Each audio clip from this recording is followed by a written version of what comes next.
राधे हर।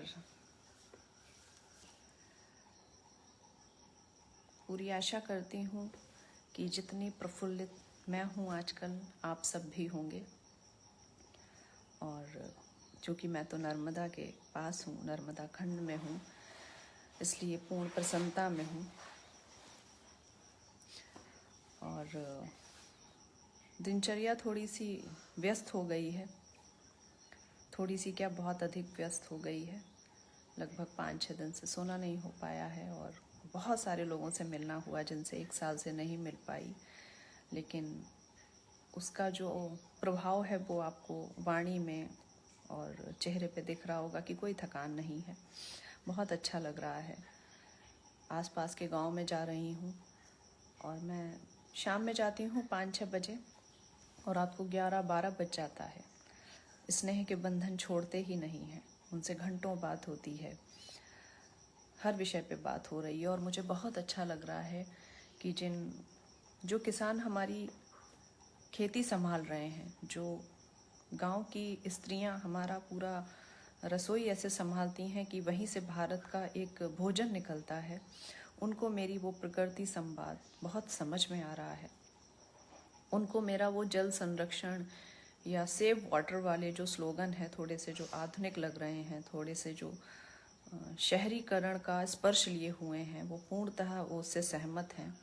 हालांकि गांव में जाके मैं सिर्फ उनसे निवेदन 1 ही 2 बात का करती हूँ कि जब आप पूर्णिमा पे, अमावस पे मैया के पास जाएं, स्नान करें, ध्यान करें, सब कुछ करें, लेकिन पूजा की कोई भी सामग्री मैया के गर्भ में ना डालें।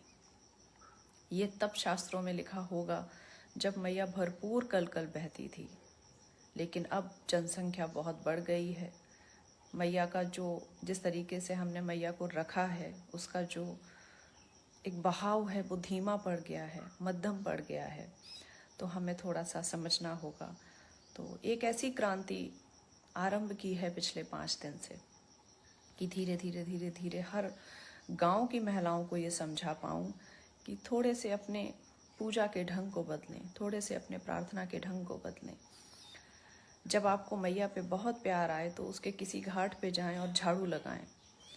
जब आपको मैया पे किसी बात पे कोई अनुष्ठान करने का मन करे उसके किनारे पे, तो जाएं और उसमें से जितना भी अब तक हमारे द्वारा ही फेंका हुआ कचरा है उसे बाहर निकालें।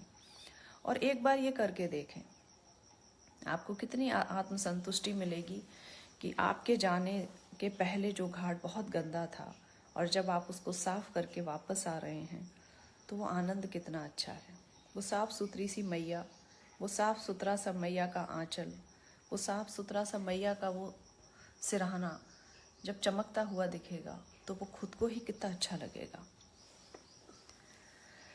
तो अभी तो ओमकारेश्वर जी के आसपास हूँ मैं, जो भी गांव है जहाँ से भी निमंत्रण आया है, और खूब बात हो रही है, प्रेम मिल रहा है।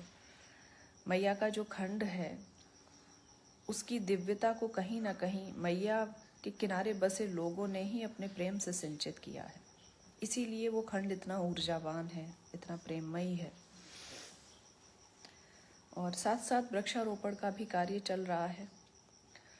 और वृक्षारोपण में मैं आप सबसे भी कुछ सलाह मांगना चाहती हूँ कि किस तरीके से और व्यवस्थित इसे किया जाए, क्या नियोजन बनाया जाए, क्या व्यवस्थाएं बनाई जाएं, कैसे कहाँ लगाने चाहिए। अगर कोई बहुत दूर बैठ के मुझे ये मैसेज करता है कि हमारी तरफ से 100 वृक्ष का संकल्प है, तो क्या उत्तर होना चाहिए, उसे क्या उत्तर देना चाहिए, उसे क्या कहना चाहिए। अगर उससे हम कह रहे हैं कि ठीक है आपने संकल्प लिया है मैया को साक्षी मान के, तो आप वृक्ष लगाइए, तो उसने वृक्ष लगाए, इस पे मुझे कोई संदिग्धता नहीं है, लेकिन वो वृक्ष लगे इसके लिए काउंटिंग कैसे होनी चाहिए, उस वृक्ष पे एक दृष्टि कैसे रखी जाए कि वो वृक्ष कितने पनप पाए। क्योंकि संकल्प लेके वृक्ष लगा देना ये सिर्फ आधा भाग ही हुआ कार्य का। संकल्प लेके उन वृक्षों को लगाना, क्योंकि वो वृक्ष एक सांकेतिक भाषा में हम कह रहे हैं कि वृक्ष लगा दिए। सच तो ये है कि नवजात शिशु हैं जिन्हें हम नर्सरी से लाए हैं, उनको हमने फिलहाल एक एक घर दे दिया है, लेकिन उन घरों में उनकी परवरिश कैसी हो रही है, वो किसी कुपोषण का शिकार तो नहीं है, कहीं कोई परेशानी तो नहीं आ रही है उनके बढ़ाव में, उनकी गतिविधि में। इस सब पे एक दृष्टि रखना बहुत आवश्यक है। वो 500 वृक्ष जो पनपे थे, उनमें से कितने जो हैं वो वृद्धि की ओर बढ़ रहे हैं, कितने ऐसे हैं जो अच्छी तरह से बढ़ रहे हैं, कितने ऐसे हैं जिनकी गति कम है। तो उनको शिशुओं की तरह पालना भी है, उनको सिर्फ घर देना ही हमारी जिम्मेदारी नहीं है। तो मैं चाहती हूँ कि आप सब लोग अपने अपने सुझाव इसमें लिख के भेजें कि किस तरह से इतने बड़े मिशन को हम संकल्पबद्ध हों, इतने बड़े मिशन को बहुत व्यवस्थित तरीके से करें, ताकि उस 1 करोड़ का संकल्प पूरी व्यवस्था से पूर्ण हो सके। मैं सदैव ये बात बोलती हूँ कि कोई भी कार्य जो आज हम कर रहे हैं उसका कहीं ना कहीं पूर्व विधान हो चुका होगा, पहले ही लिख चुका होगा। जब खंडवा आने वाली थी मैं, तो मुझे दादाजी के स्थल पे आना था, प्रणाम करना था, क्योंकि मैंने बहुत सुना है, उसके पहले भी मैं आई हूँ वहाँ पे। और ओमकार जी दर्शन करने के बाद दूसरा लक्ष्य ये अवश्य होता है कि यहाँ आके ही प्रणाम करना है और फिर आगे बढ़ना है अपने कार्य के लिए। तो मुझे था कि अपने संकल्प का प्रथम वृक्ष मैंने हनुमान जी के चरणों को दिया, और दूसरा वृक्ष मैंने नर्मदा जी के घाट को दिया, जहाँ सुखदेव जी बैठे हैं वहीं पे नीचे दिया है। और मुझे लगा कि ऐसे ही वो सारे स्थान जहाँ जहाँ देने हैं वहाँ वहाँ वृक्ष मैं लगाती चलूँगी, विशेषकर बट वृक्ष। तो खंडवा के जिलाधिकारी जी की तरफ से एक निमंत्रण आया था स्नेह भरा, कि उन्हें पता चला था कि ये मेरा संकल्प है, तो उनसे मुझे मिलना था। जब मैं खंडवा आई तो मैंने वृक्ष लिए और मैं उनसे मिलने गई तो पता चला कि वो थोड़ी देर पहले ही निकल गए हैं। मैं संत सिंघा जी की समाधि पे गई थी, समाधि स्थल पे, तो वहाँ मुझे थोड़ी सी देरी हो गई, और जब तक मैं वहाँ पहुँचती वो निकल चुके थे। तो फिर हम लोग अगले दिन, हमारा एक छोटा सा प्रोग्राम था कि हमें सबसे बातचीत करनी है, प्रकृति संवाद करना है। फिर हम दादाजी के स्थल पे गए, हमने प्रणाम किया, पूजा किया, अर्चन किया, ध्यान किया, उस संत की दिव्यता को आत्मसात किया। और वहीं पहले हमारा मन था कि उसी प्रांगण में कुछ लोगों से मिला जाए, लेकिन वो वहाँ पे ऐसा कोई प्रांगण था नहीं, और जो था भी वहाँ पे उचित स्थान ऐसा नहीं था कि बहुत लोग बैठ सकें। मैं ये अनुभव आपसे इसलिए साझा कर रही हूँ कि मैया का हर क्षण चमत्कारिक है, अगर आप उस चमत्कार को मानते हैं। तो जगह निर्धारित हुई हमारे 1 करोड़ संकल्प की प्रथम मीटिंग, प्रथम संवाद, प्रथम प्रकृति बातचीत की। जो स्थान निर्धारित किया मैया ने, वो किया गणेश गौशाला। और वहीं से मुझे ये एक संकेत भी मिला कि हाँ, जगह जगह आगे जो भी वार्ताएं होंगी वो निश्चित तौर पे हम गौशालाओं के आसपास ही करेंगे, ताकि साथ साथ गाय की बात हो सके, वृक्षों की बात हो सके, जल की बात हो सके। मुझे लगता है थोड़े से सिग्नल कम है यहाँ पे।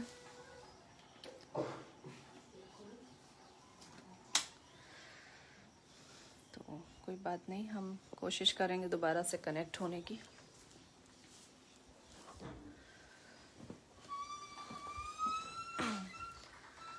तो हम लोग जो है गौशाला पे पहुँचे, और वो वृक्ष जो हमने जिलाधिकारी के लिए लिया था, वो असल में गायों के बीच लगना था, कृष्ण की गायों के बीच लगना था। तो जब आपका भाव सच्चा होता है तो प्रकृति स्वयं ही सब कुछ बनाती चली जाती है। आपको कुछ भी उसके लिए प्लान नहीं करना होता, आपको सिर्फ वो भाव देखना होता है, आपको बस वो भाव बनाना होता है।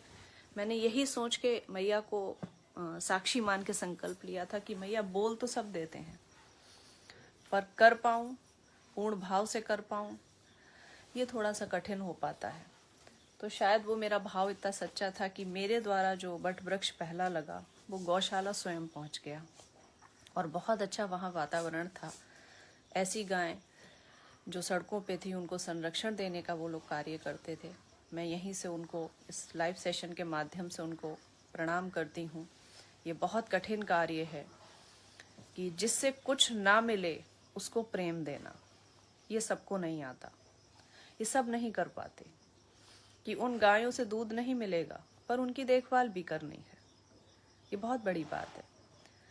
तो वहाँ पे बहुत सुंदर सुंदर सी गायें थीं और वहाँ हमारा प्रकृति संवाद हुआ, और एक ऐसे धरातल पे हमने काम करने का सोचा है जहाँ सब एक दूसरे के पूरक होंगे।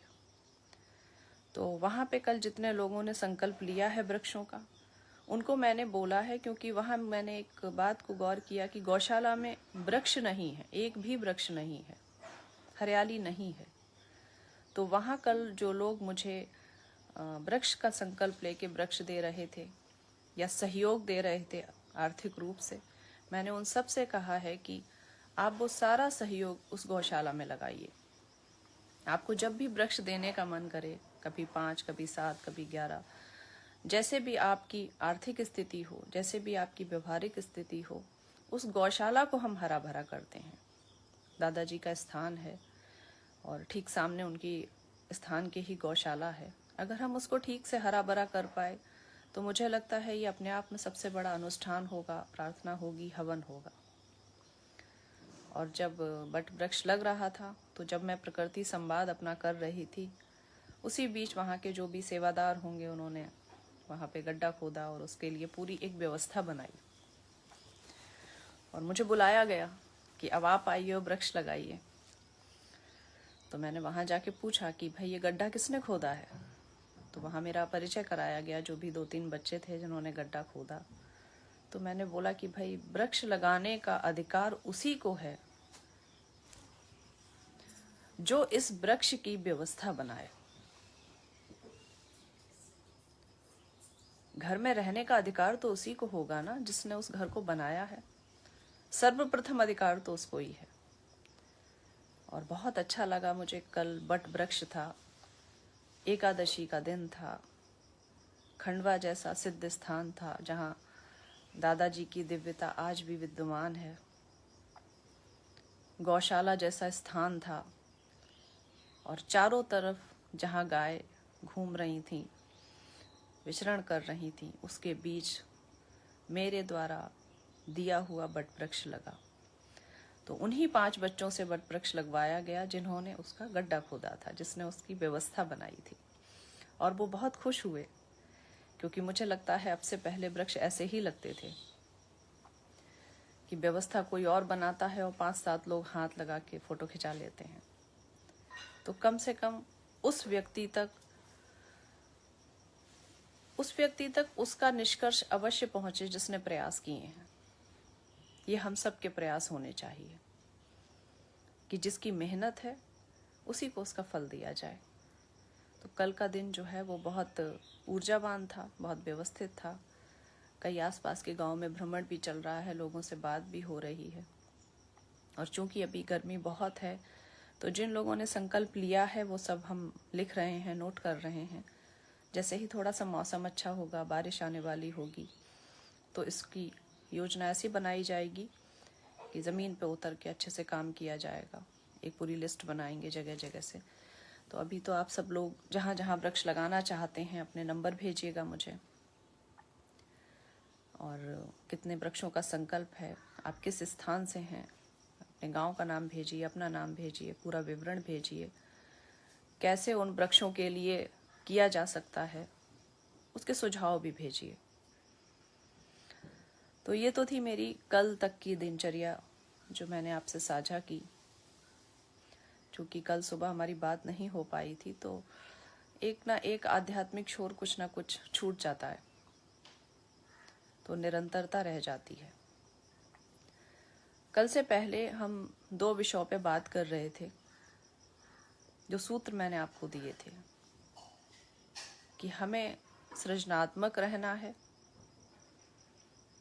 हमें वर्तमान में जीना है। ये 2 सूत्र मैंने आपको दिए थे। ये सिर्फ सूत्र ऐसे नहीं थे कि एक लाइव सेशन के थे कि मैंने दिए और आपने सुने और उसे छोड़ दिया। ये सिर्फ ऐसे नहीं थे। अगर हमने इसको सच में जीवन में उतार लिया तो बहुत बड़ा अंतर हमारे जीवन में आ जाएगा। तो समय समय पर मैं इस पर रोज बात करूंगी ताकि आप समझें। आपको पता है, हम में से हर व्यक्ति को ऊर्जा मिली है। उस ऊर्जा से ही तो हम जीवित हैं। जब वो आत्मा शरीर से निकल जाती है तभी वो शरीर निष्क्रिय हो जाता है। तो आत्मा के सूक्ष्म से रूप में वो ऊर्जा हमारे अंदर निहित होती है जिससे हम दिन भर का कार्य करते हैं। लेकिन उस ऊर्जा के साथ अच्छी और बुरी दोनों बात है। जैसे कहा भी जाता है कि खाली दिमाग शैतान का घर। अगर आप बहुत खाली हैं तो नकारात्मक विचार अधिक आएंगे। इसलिए कहा जाता है कि व्यस्त रहना चाहिए, सृजनात्मक रहना चाहिए। कुछ ऐसे कार्यों में स्वयं को सदैव व्यस्त रखना चाहिए कि आप हमेशा कुछ ना कुछ क्रिएटिव करते रहें, कुछ ना कुछ मानवता के लिए, घर परिवार के लिए करते रहें। क्योंकि ये तय बात है कि अगर वो ऊर्जा ऊपर नहीं बहेगी तो वो नीचे बहने लगेगी। अगर वो नीचे बहेगी तो वो निष्क्रिय हो जाएगी, निष्क्रिय कृत्यों में लग जाएगी, ऐसे कृत्यों में लग जाएगी जिसका कहीं कोई अर्थ नहीं है। तो उस ऊर्जा को हमें संचय करना है, ऐसे सृजनात्मक कार्यों में लगाना है। और उसका सबसे अच्छा सूत्र यही है कि आप उसको वर्तमान में लगा दीजिए। बहुत अधिक अगर आप सोचेंगे कल के बारे में, वो आने वाला कल जो आज बनने वाला है, तो उसका कहीं कोई प्रतिफल नहीं मिलने वाला। तो उस ऊर्जा को हमें ऐसे कार्यों में लगाना है। हिटलर के बारे में आप सभी लोगों ने बात सुनी होगी कि वो कितना क्रूर शासक था। लेकिन सुना जाता है कि प्रथम तल पे वो चित्रकार बनना चाहता था, वो पेंटिंग बनाता भी था। प्रथम तल पे उसकी रुचि इसमें थी। लेकिन आप देखिए कि कहीं ना कहीं वो मार्ग, वो ऊर्जा उस तरफ नहीं जा पाई। और उसका परिणाम ये हुआ कि दुनिया ने देखा एक क्रूर शासक। क्योंकि अगर वो ऊर्जा सृजनात्मक नहीं होगी तो वो विध्वंसकारी हो जाएगी। अगर कोई व्यक्ति कुछ बना नहीं रहा है तो कुछ दिन बाद वो मिटाने लगेगा। क्योंकि वो ऊर्जा जो है वो कहीं ना कहीं तो लगेगी ना, वो शक्ति, उसका प्रयोग कहीं ना कहीं तो होगा। तो आप अपने आसपास जितने नकारात्मक लोगों को देखते हैं, चाहे वो चोर हो, चाहे वो षड्यंत्रकारी हो, चाहे वो मानवता का विरोधी हो, ये तय बात है कि उसकी ऊर्जा को एक सही मार्ग नहीं मिला और वो मार्ग निष्क्रिय हो गया, निष्क्रिय कार्यों में लग गया।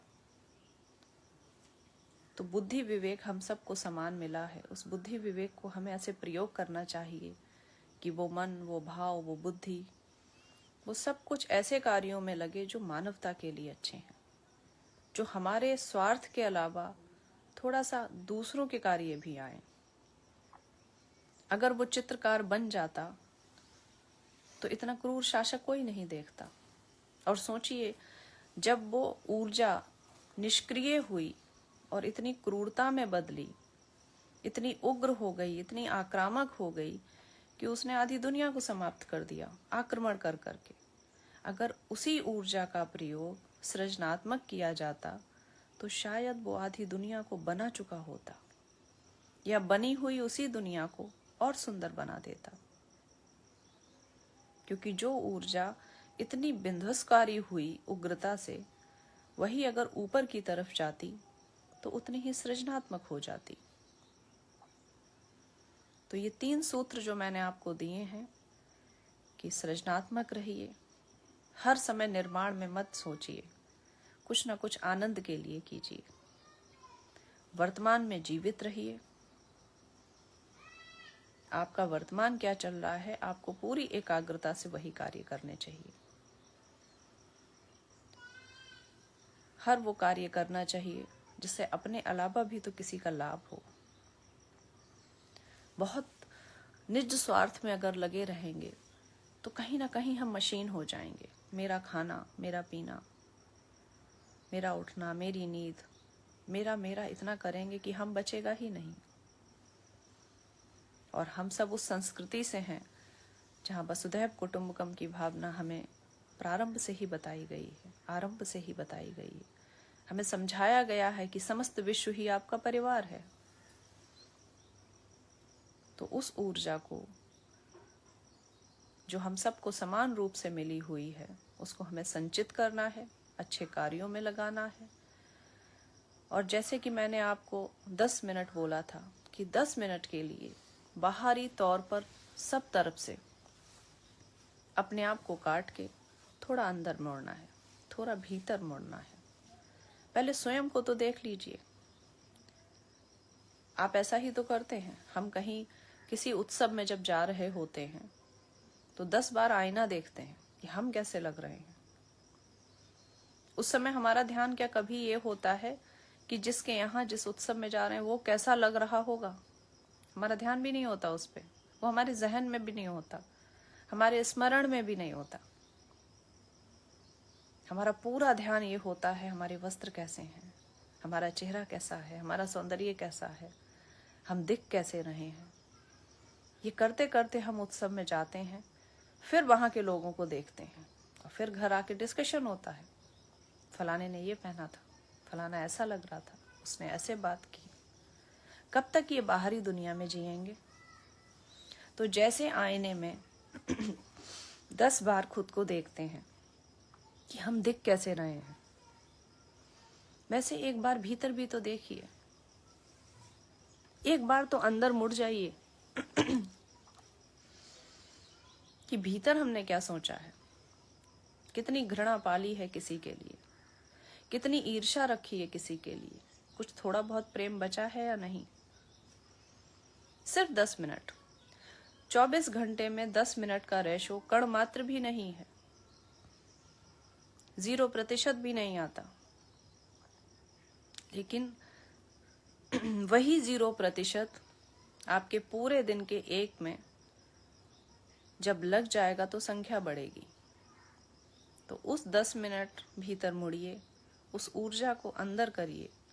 धीरे धीरे वही ऊर्जा ऊपर की तरफ बहने लगेगी और आप कब आध्यात्मिक हो जाएंगे आपको नहीं पता चलेगा।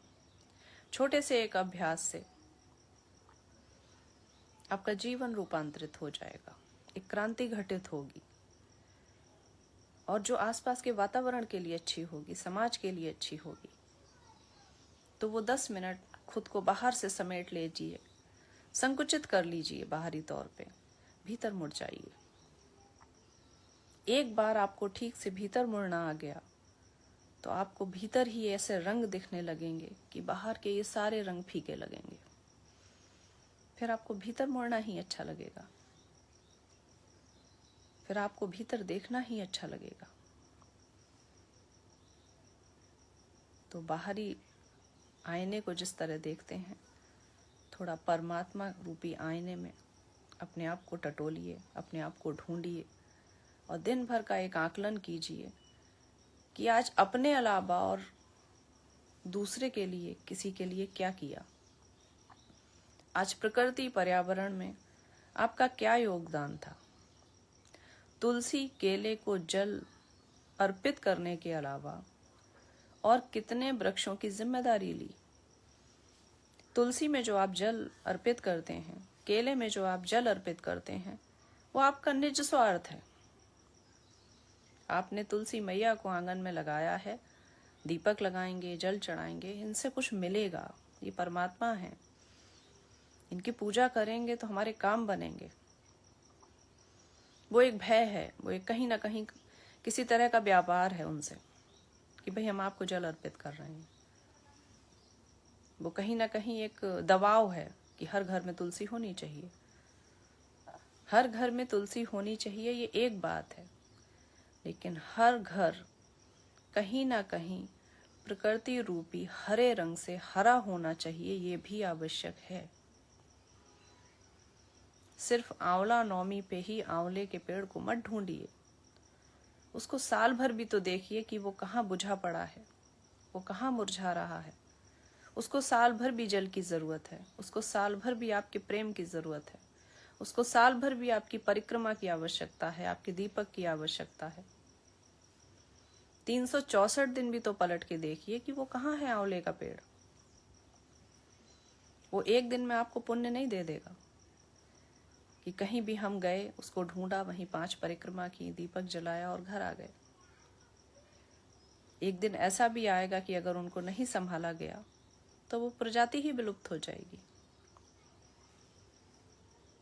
अपने घर को हरा भरा करिए, अपने पड़ोस को हरा भरा करिए, अपने आसपास के समाज को हरा भरा करिए। कुछ घंटे अब प्रकृति को देने पड़ेंगे ताकि आने वाली पीढ़ियों को शुद्ध हवा मिल सके, शुद्ध जल मिल सके। और आज का लाइव बहुत विशेष इसलिए भी है क्योंकि हमेशा मुझे ऐसा लगता है कि मैं इधर बोल रही हूँ और आप सब उधर सुन रहे हैं, मेरी बात को समझ रहे हैं, कहीं ना कहीं मुझसे सहमत भी हैं। लेकिन आज का लाइव सुना भी जा रहा है। तो आज जिस परिवार में हम हैं वहां से हमें देखा भी जा रहा है, हमें सुना भी जा रहा है। तो आज मुझ पे प्रेशर बहुत था कि कहीं कोई गलती ना हो जाए।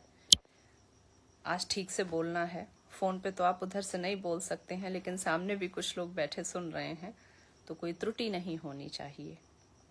तो 3 सूत्र आपको दिए हैं, उन तीनों सूत्रों पे इस महीने हम बहुत अच्छे से काम करेंगे। अभ्यास से हम सृजनात्मक बनेंगे, हम वर्तमान में जीवित रहेंगे और हम अपनी ऊर्जा को किसी न किसी अच्छे कार्य में लगाते रहेंगे, भीतर की तरफ अवश्य मुड़ेंगे। कल फिर हम मिलेंगे। आज भी कोई ना कोई गेस्ट आएगा, लेकिन मैं बार बार कह रही हूँ, जब तक मैं नर्मदा खंड में हूँ, कभी भी मैं ऐसे क्षेत्र में जा सकती हूँ जहाँ सिग्नल नहीं होंगे, नेटवर्क नहीं होगा। तो कोई भी आपको बिना बताए हुए कभी भी ऐसा होगा कि कोई भी लाइव शायद ना हो पाए। सहयोग बना के रखिएगा, वृक्ष लगाइएगा और जहाँ जहाँ लगा रहे हैं मुझे सूचित करते रहिएगा, क्योंकि उस 1 करोड़ की संख्या को आप और हम मिलके ही कम करेंगे और उस 1 करोड़ की संख्या को वृक्ष में बदल के हम और आप ही उन वृक्षों की वृद्धि करेंगे। नर्मदे हर।